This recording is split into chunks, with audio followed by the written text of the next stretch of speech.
نہ جانے مسائل تو علماء سے پوچھیں، یہ حکم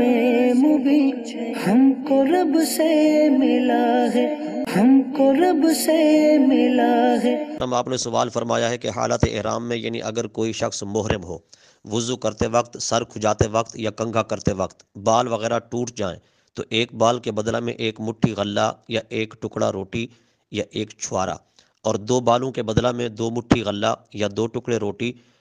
کے، اور اگر 3 سے زائد بال گریں تو صدقہ فطر کی مقدار خیرات کرے، اور اگر یہ بیماری کے سبب یا از خود بال گریں تو اس صورت میں کوئی کفارہ ہے یا نہیں۔ تو جی محترم، دیکھیے اس کے متعلق عرض یہ ہے کہ صحیح مسئلہ یہ ہے کہ سر یا داڑھی کے بالوں میں سے 4 بال یا 4 سے زیادہ بال کسی طرح دور کیے یا کسی طرح توڑ لیے تو بہرحال اس میں دم واجب ہے۔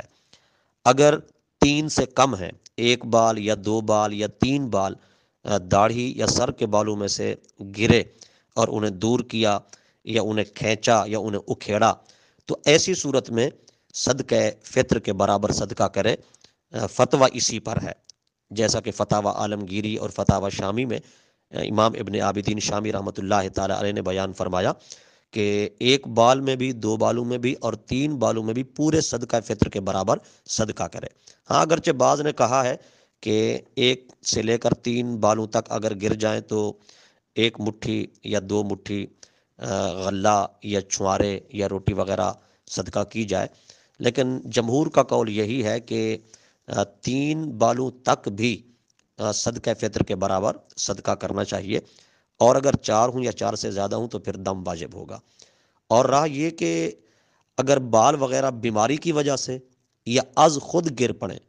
اس نے ہاتھ وغیرہ بھی نہیں لگایا، کھجایا بھی نہیں ہے اور کنگھا وغیرہ بھی نہیں کیا، کنگھا کیے بغیر، کھجائے بغیر، ہاتھ لگائے بغیر بال گر جائیں یا بیماری کی وجہ سے تمام بال گر پڑیں تو ایسی صورت میں کچھ بھی واجب نہیں ہے، یعنی ایسی صورت میں کفارہ نہیں ہوگا۔